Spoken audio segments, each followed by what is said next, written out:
You're listening to Faith, Relationship, and Community Podcast, where we talk about all things faith, relationship, and community. My name is Noah. I'm the lead pastor of Morningside Lutheran Church. Today I sit down with Nate Peterson, son of Paul and Charity Peterson, who are on staff here, as he talks about his faith development and growing up in the church. Appreciate you being here. It'll be fun to pick the brain of the pastor's kid. Yeah.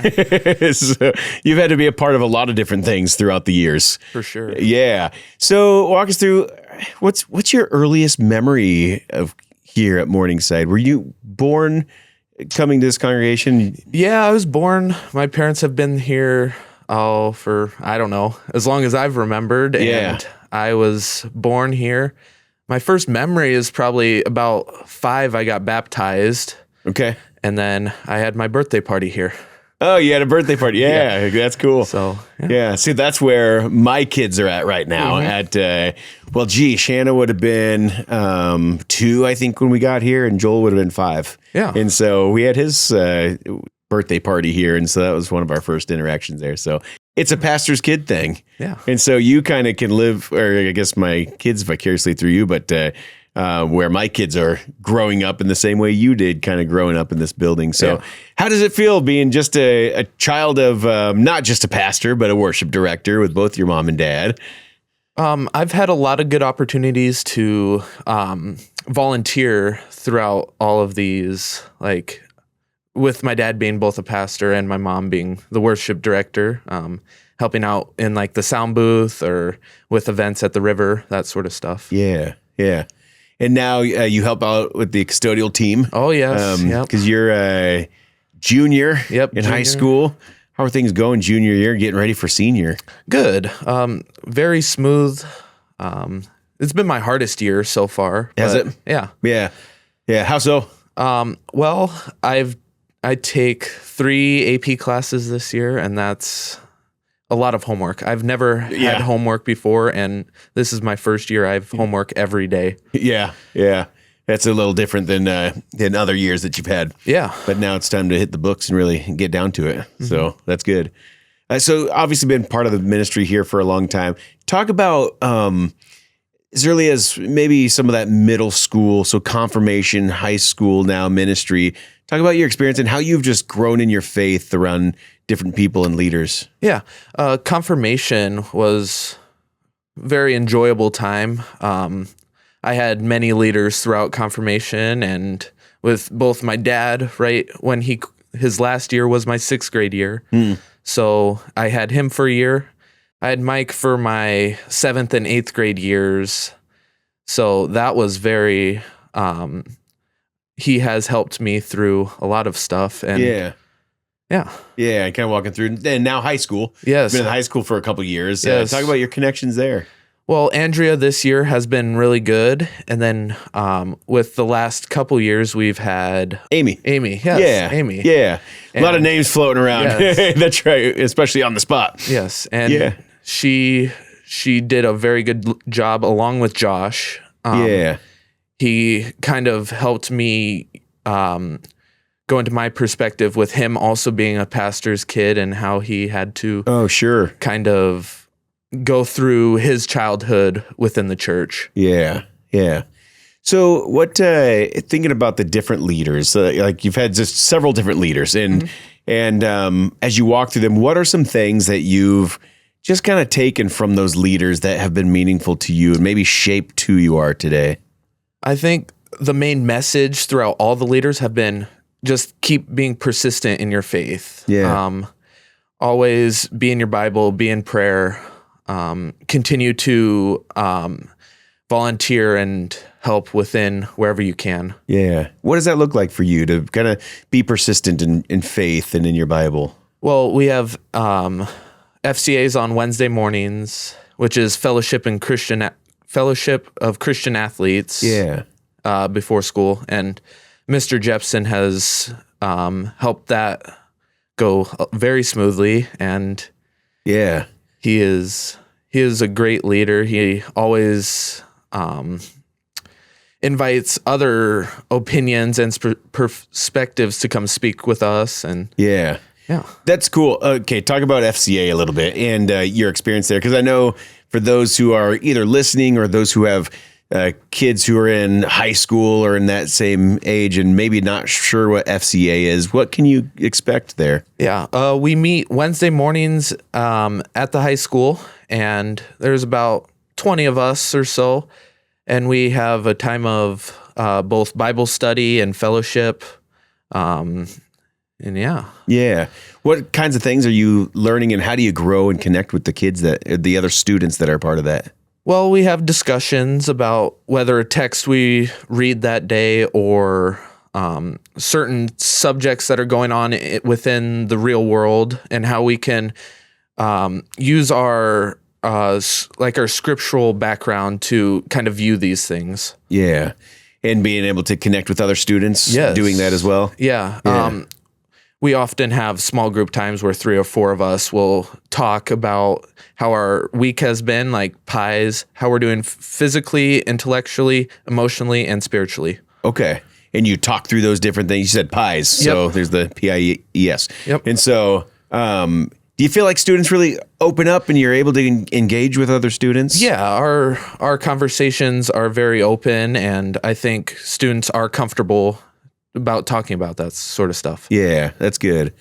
What are just some things that you've, I guess, that have been really meaningful to you growing up in the church? And as you think about your parents and how they have just shared faith, shared who Christ is in your life, talk about how that's been meaningful growing up. Yeah, I think one of the big factors, I think, is Ingham Bible Camp. Yeah. And I think whether it's their weekend recharges or day camps or whatever that they do, I think those have been really helpful, not only for me through growing spiritually, but like learning about how other people view their like different topics. Yeah, that's cool. Other people, a lot of students that maybe you didn't know going into camp. When's the first year you went to camp? Do you know? Pretty young? Probably 5th grade. I went like 5th through 8th grade. Yeah. And I went in that group, and I think that was my first time. Talk about that experience, because I always hear, so I didn't grow up going to camp, but I've been to camp in different settings as an adult, but I know that's a very just integral part of somebody's faith. And so lean into that a little bit. Talk about that experience. They go through the day, start with the chapel in the morning where there's worship, kind of what you're going to learn about during the day. And then after chapel, you'll break into your like cabin groups. You'll talk about like your verses, your theme verses, that sort of stuff. Then obviously lunch. That's probably the most important thing. Yeah, you got to stay nourished. Yes, you do. Then throughout like the evening, there'll be activities, whether it be like the campfire where we worship around a campfire, and other games like, I don't know, capture the flag, that sort of stuff. Yeah. So it's very fun and encouraging time, I would say. Yeah. So when you think about the times in life where you felt like you've just grown in faith and maybe grown in your awareness of who Jesus is and all, what have been meaningful times maybe in your life, or meaningful things that you've been involved in that had just helped your faith growth? For sure, small groups on Wednesday nights. Yeah. Those have helped very good. I also have like conversations with my parents about like either what we've talked about, or even just like things that are going on, how they view it, how they see stuff. And Yeah. That's kind of helped you grow, be able to talk about it. For sure. Like, friends have differing opinions and how to kind of be that middleman of kind of like, okay, I see this, but could you see it like this? Yeah. You find yourself in that conversation a lot, just kind of as an ear to other people, and being able to learn how to be a listener, but also contribute in that conversation. Yeah. In a way of faith. Yeah. What do you do? So obviously high school, there's a lot of things going on. emotionally too, and just the different things that you've experienced before. When you're in a difficult season of life, when you can think about one, what helps you through that? When you think about as a follower of Christ and faith rooted in us, what kind of helps you through difficult times? I think my parents are a big factor of that. They help me guide me and help me through countless situations and stuff. So being able to go to your parents, yes, pretty easy open door for you. Yes, yeah. Do you see that in other students at your school, to where maybe it's a harder connection? Yeah. There. I think through students, I think often you go to your friends. Yeah. And kind of see like what they view. Yeah. So, yeah. What's the, what would you say would be some of the bigger challenges in maybe living out your faith in school or where? I think there's a little bit of the trying to fit in. Yeah. But you can also tell like who are for sure Christians, because they for sure, they tend to lean towards the peace side of like arguments and stuff. Yeah. Mm-hmm. And so it's cool to see like the different sides of that. Yeah. And how like people work through that. Sure. I'm sure you can. You're just recognizing how people respond to different things, whether it's in a way of, I guess we see this in our country now, in a way of chaos or of peace, and to be able to observe that, I'm sure is meaningful to you. Yeah. You see that now you're into sports. What sports are you doing? I do football, baseball, and tennis. Okay, football, baseball, tennis. Do you put one above the other? Is there interest as far as which one you like best? Or maybe you can't say that. That's right. Both football and baseball are pretty high for me. Yeah. I do tennis as a filler, but I really enjoy tennis as well. Yeah. I would say playing wise, probably baseball, but watching on TV, I'd say football. Oh yeah, sure. Yeah. See that. I played tennis for a little bit, JV, and never wanted to be, I wasn't good at all, but we were like top of our JV, so that wasn't too bad. Yeah. But I never wanted to get to varsity, because when you sat, I don't know if it's the same way here, if you're at the top and the varsity guys are gone, you're next up to the varsity list, and thought, no, not my deal. Yeah. But do you? How long you been playing tennis? Isn't that a newer endeavor for you? Yeah, I started my freshman year. Yeah. Whereas the other sports I've been playing since middle school. Yeah.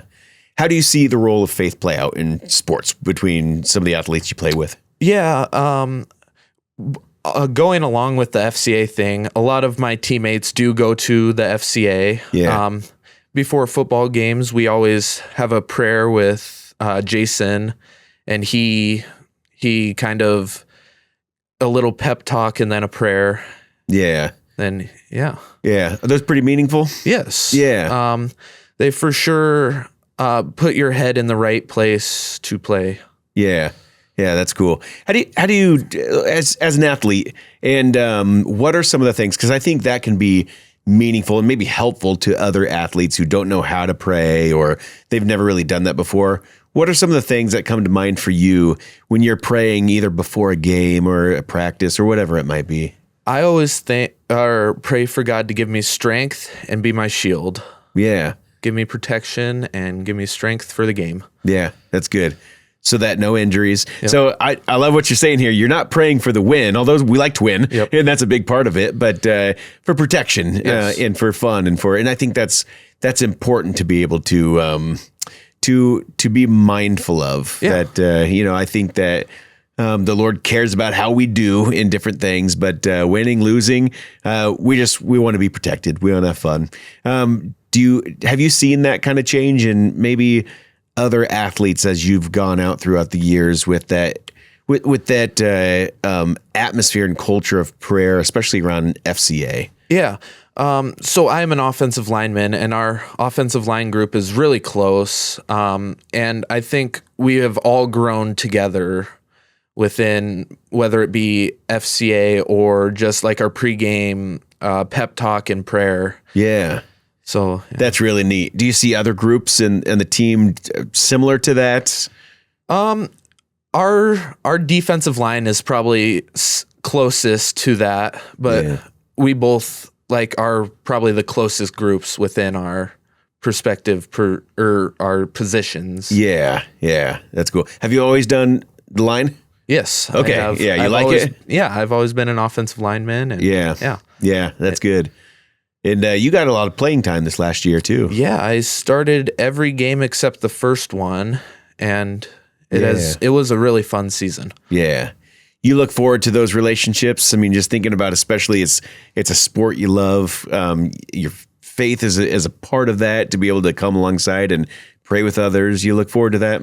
Yeah. And even my coaches, I've gotten so close with them, and they are big encouragers too. Yeah, that's great.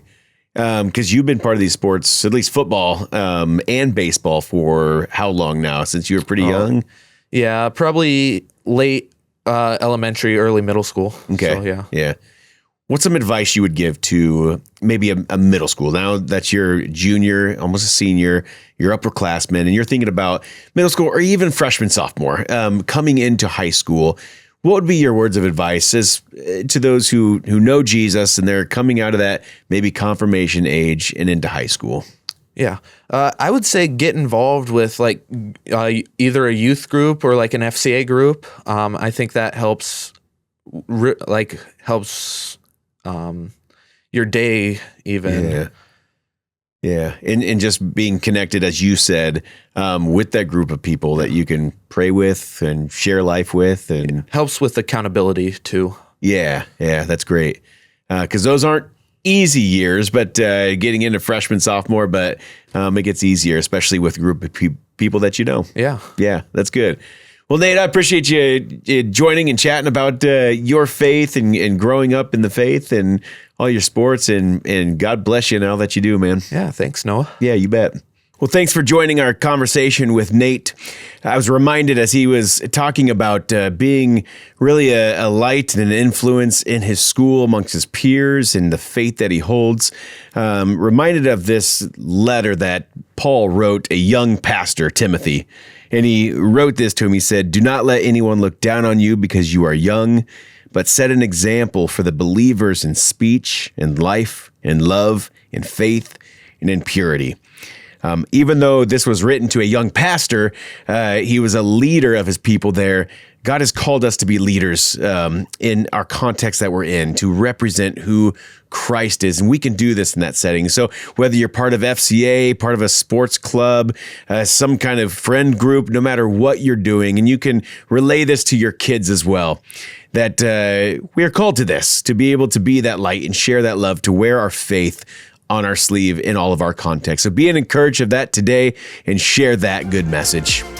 Thanks for listening today to our Faith, Relationship, and Community podcast. For more episodes, check out our website, morningsidelutheran.com, or on our social media platforms. We appreciate you joining. God bless.